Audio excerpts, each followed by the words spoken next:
هذا الامتحان اللي زدنا منه اكيد غيعطي النتيجه ديالو. ومن دابا يعني ماشي من دابا، يعني دابا كل واحد غادي ينضبط، كل واحد غادي يدخل سوق راسو، كل واحد غيعرف ما ليه وما عليه. وهذا الشيء كله انا بعد ما درت هذه الوقفه هذه اليومين، يعني كنت كندير واحد، كنت كنفكر كنشوف هذا الشيء كيفاش لقيتو يعني هادشي كامل كيصب في مصلحتنا.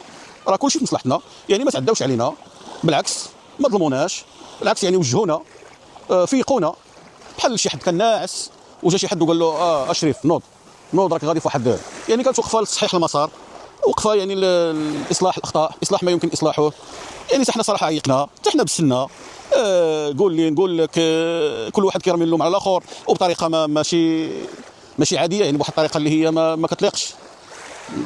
يعني العتاب ماشي هكا خصو يكون، وما خصوش يكون كاع اصلا في اليوتيوب. مثلا نهضروا على المشاكل ديالنا، ما كاينلاش بكل صراحه، يعني ما كاينلاش. حنا كنا غالطين بزاف والله. وقيلا نجلسوا شويه، بغيت الصراحه نهضر معكم شويه. وخدينا الدرس وعطاونا التمارين ومشينا نخرجوا التمارين ديالنا في ديورنا، وعندنا موعد مع الامتحان. هكا نبسطكم باش تفهموا. اللي استطاع انه ينجح في الامتحان راه غادي نقولوا برافو عليك، راه غادي ياخذ نقطه حسنه وغادي. واللي ما استطاعش ينجح في الامتحان غادي نقول له باي باي، يعني غيهز شويكشاتو ويمشي بحاله، يغادر، غيسقط بكل بساطه. يعني ما بقاش مجال، صافي امور وصلت لواحد الحد اللي الله يجعل البركه. الكاس عمر، وانا هذا الشيء جاني صراحه عجبني مزيان، يعني هذا الشيء انا متفق عليه 100%.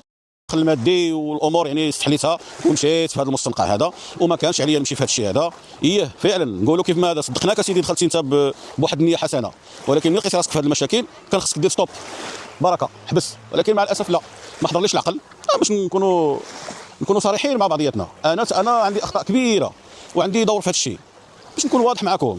استحليت المشاهده واستحليت يعني الدخل المادي، الربح المادي، واستحليت بزاف ديال الامور وتبعت هذا الشيء، وتصدقت في غادي بعامين ديال السجن، وراكم عارفين القصه كامله. المهم دابا اللي فات مات، والحمد لله تعطاتنا فرصه ثانيه، وكنظن الاخيره، لان صافي الوضع ما بقاش كيتحمل. كنعتقد على ان الفرصه الاخيره خصنا نستغلوها احسن استغلال باش ننقذوا راسنا ان شاء الله يا ربي. وانا من هذا الفيديو خوتي اول فيديو كنديرو من بعد هذه الوقفه هذه، كنعتذر من المغاربه كاملين الا صدرت مني شي حركه ماشي غير لائقه، شي حركه ما تعجبش، كنعتذر. وكنأكد لخوتي المغاربه كاملين بانني انا ما قصدتش، الا كانت شي حاجه كانت عفويه يعني وفوق الاراده ديالي. ولكن ان شاء الله من هنا لقدام غنحاول. يعني دابا حنا كندخلوا لديور الناس كيشعلونا كيطلقونا في التلافز ديالهم.